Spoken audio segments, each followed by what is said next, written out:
Olá a todos, vídeo novo aqui no canal. Hoje falarei um pouco a respeito desses organismos que ninguém sabe ao certo se são seres vivos, se não são. Não é uma discussão que a gente tem que entrar, porque ninguém tem certeza disso, né? Falar de vírus. Ah, o vírus é um organismo vivo? Tá, em alguns momentos, quando ele tem o seu metabolismo dentro da célula, sim. Fora, não. Então a gente poderia ter o mesmo pensamento, a mesma provocação para as proteínas priônicas, né, para os prions, para doença da vaca louca, por exemplo, né? Então assim, é uma discussão que é interessante, tá? É uma discussão bacana de se fazer, tá? Mas não muda o fato de que nós vamos classificar esses organismos como organismos duplicativos, tá? Se vivo ou se não, fica aí o imaginário de vocês nessa discussão, tá? Mas para nós, os vírus são causadores de infecções no homem, não só no homem, mas de outros animais, vegetais, de bactérias. Acredita-se que há essa discussão que o fato de alguns organismos vivos, por exemplo, bactéria e protozoário, estar infectado por um vírus, aumenta a virulência, aumenta a sintomatologia da doença. Como eu já falei até com vocês no caso da leishmaniose, acredita-se que o fato da leishmania estar parasitado pelo leishmania vírus torna as úlceras da pele mais grosseiras, né, mais ulceradas, digamos assim. São organismos desprovidos de organelas e sem metabolismo próprio, são parasitas, então estou falando da relação intracelular obrigatório, não se desenvolvem em ambientes extracelulares, tá? Todo vírus tem em comum, né, mas isso é uma característica própria do organismo, material genético, que é o DNA ou RNA, são distinguíveis pela forma, tá? Pela sua forma. E a sua forma, ela tá ligado à organização das proteínas que formam a cápsula, a natureza do envoltório, tá? Se ele tem envelope ou não. Lembrando que esse envelope é um fragmento da membrana da célula hospedeira que o vírus saiu. E o genoma, ele é muito simples, embora crie organismos complexos. Simples em tamanho, em quantidade de genes, tá? Então, vírus parasitam outros vírus parasitam bactérias, vírus parasitam procariontes, fungos, protozoários, plantas e também nós, animais, tá? Apesar da gente conhecer vírus há muito tempo, só depois da gripe espanhola, né, e mais precisamente em 1930, com o advento da microscopia eletrônica, que esses organismos eles foram identificados. Então, a estrutura básica dos vírus, né, é o material genético, a cápsula, ou capsídeo, né, que formam ali o núcleo capsídeo, e só. Isso é comum a todos, tá? Mas alguns vírus, além do capsídeo e do material genético, têm um envelope, que é um fragmento de membrana, com receptores de membrana específicos, com glicoproteínas específicas ali naquela membrana, tá? E entre o núcleo capsídeo, né, que é o capsídeo e o ácido nucleico, uma matriz proteica separando a estrutura viral do envelope, tá? Então, o ácido nucleico é o DNA ou RNA. Isso, para cada um desses materiais genéticos, eu posso ter de fita simples ou dupla. O capsídeo, que é o envoltório proteico, que envolve o ácido nucleico. O capsídeo ele tem simetria característica, é o que dá a forma ao vírus. O envelope é uma estrutura que recobre o capsídeo, mas está presente apenas em alguns vírus, tá? Os vírus que o possuem adquiriram esse envelope por brotamento, sendo essa estrutura parte da membrana citoplasmática da célula que o vírus estava infectando. A espícula é um complexo de glicoproteínas na superfície viral, o que constitui o principal antígeno viral, tá? HIV LGP 120, por exemplo, tá? Então, observar essas estruturas é entender um pouco o que representa para nós os vírus, tá? O capsídeo são proteínas codificadas pelo genoma viral, tá? Ela dá proteção e rigidez ao vírus, proteção do material genético e simetria a esse vírus. Então, por exemplo, os adenovírus que estão aí, os vírus, principalmente vírus de gripe, tá? Que são adenovírus, né? Crianças são muito infectadas por adenovírus, fica aí essa dica, tá? São vírus icosaédricos. Tem os bacteriófagos, lá nos mecanismos de transdução, são bacteriófagos complexos. Temos as formas helicoidais, enfim, tá? Então, a simetria dos vírus é vista pela microscopia eletrônica, tá?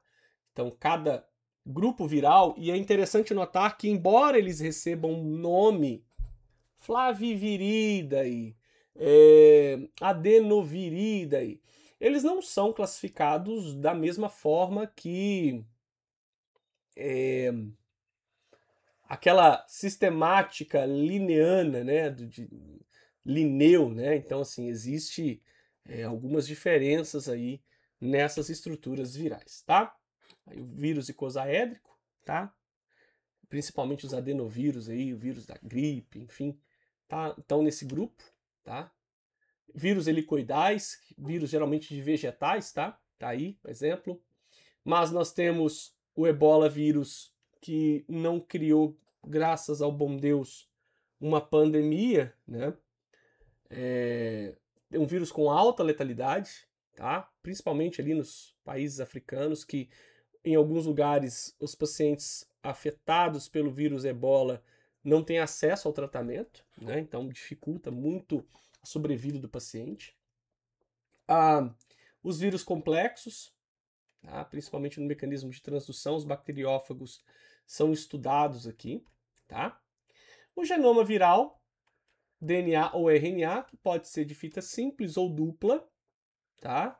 Então, double standard, fita simples, fita dupla, single stranded, dupla fita, tá? Então, tanto para DNA quanto para RNA.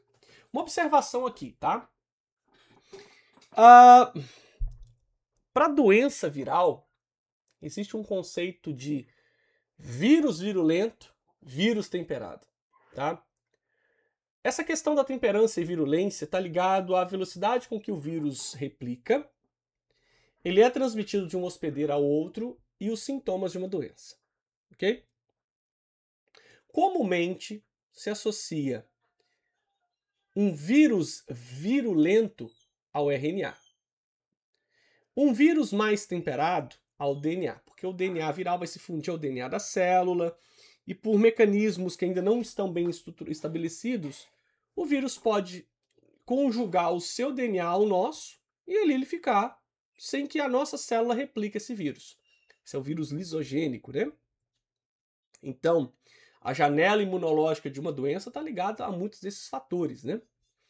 Agora, na gripe, quando a gente pensa que uma pessoa está gripada, transmite gripe no ambiente, uma semana depois tem várias pessoas gripadas, esse vírus ele é de RNA, pela alta capacidade que ele tem de se multiplicar e de transmitir de uma pessoa para outra. Então, o vírus é RNA.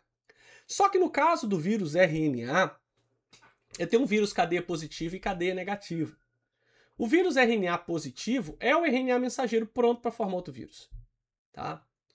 O RNA negativo ele precisa ser convertido em RNA de cadeia positiva para que assim a doença ela possa, o vírus possa se replicar na célula, tá? O envelope viral é uma bicamada fosfolipídica e proteína, tá? Que é da célula hospedeira, tá? As glicoproteínas são produzidas pela genética viral e essas glicoproteínas ela é importante no reconhecimento do hospedeiro, tá? E na célula que ele está infectando, tá? Então tá aí o envelope viral, as glicoproteínas, né? E o vírus no interior desse envelope, tá? Existem alguns vírus não envelopados e é importante que você pause o vídeo e dê uma olhada, tá? Então aqui alguns exemplos de vírus de DNA. De fita simples, tá? Parvovírus, papovírus, adenovírus e o iridovírus. São vírus DNA fita simples, tá? Desculpa, são vírus não envelopados de DNA, tá? No caso, o papovírus, o adenovírus e o iridovírus são DNA fita dupla, o parvovírus fita simples. Por outro lado, a gente tem alguns vírus DNA envelopados. Hepadinavírus, que é dupla fita. O poxvírus, que é o da varíola, né? Lembra, toda vez que você vê pox, você está falando de varíola, então vários animais têm varíola, tá? A varíola grave, que é humana, ela tem vacina, tá? Então, indivíduos vacinados, eles tendem a suportar outros vírus pox, tá? E o herpes vírus, que é muito comum, tá? Que são aí exemplos de vírus envelopado. Então, de novo, pausa o vídeo e dê uma olhada nesses vírus, tá? Vírus de RNA não envelopado, tanto simples quanto duplo, DNA, RNA. O picornavírus, reovírus. Os de RNA envelopados, os togavírus, que algumas arboviroses estão no grupo dos togavírus. Algumas arboviroses estão no grupo dos buniavírus, tá? Alguns vírus RNA envelopado que a gente conhece é o coronavírus e o retrovírus. Por que retrovírus, se ele é DNA para RNA? Porque ele, naturalmente, ele é um vírus de RNA e possui a transcriptase reversa para transformar o RNA no DNA, ok? A replicação viral ela depende da organela de enzimas dos hospedeiros, tá? Geralmente provoca a morte e lise da célula hospedeira, seu ciclo lítico. Vírus RNA é assim, tá? E no lisogênico, entrada, adsorção, penetração, fusão e dali ele fica, tá? É um vírus mais temperado, vírus DNA, tá? Os estágios do vírus lítico, adsorção, mecanismo proteína, tá? Uma interação proteína viral, glicoproteína com proteína da membrana, penetração, síntese, montagem e liberação. Então, o ciclo lítico, o vírus adere, entra, ele é sintetizado, ele é montado e depois liberado com o rompimento da célula. Agora, por mecanismos que não estão muito bem estabelecidos, é o mecanismo de transdução, volta lá na primeira aula de bactéria, né, mas isso acontece não só com bactéria, mas com as células eucariontes também. O vírus entra, ele interage, relação receptor viral com membrana celular.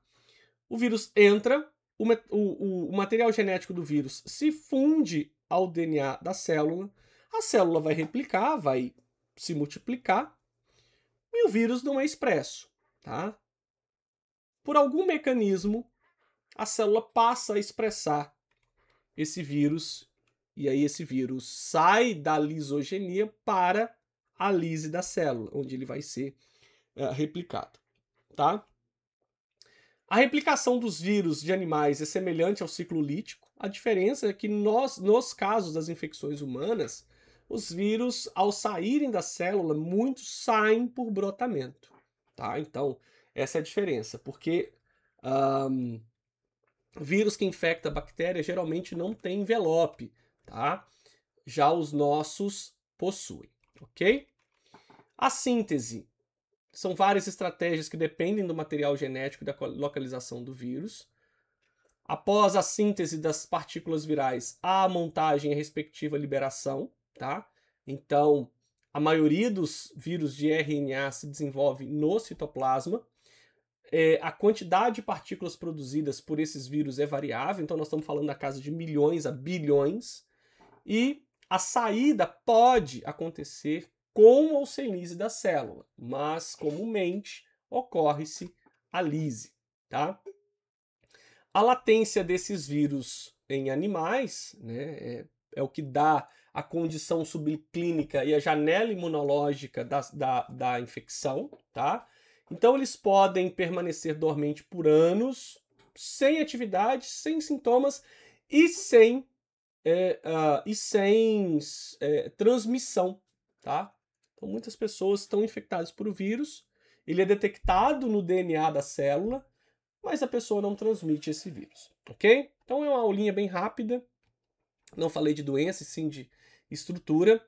Deixa os comentários, deixa o like, compartilha, curta e até os próximos vídeos. Um abraço.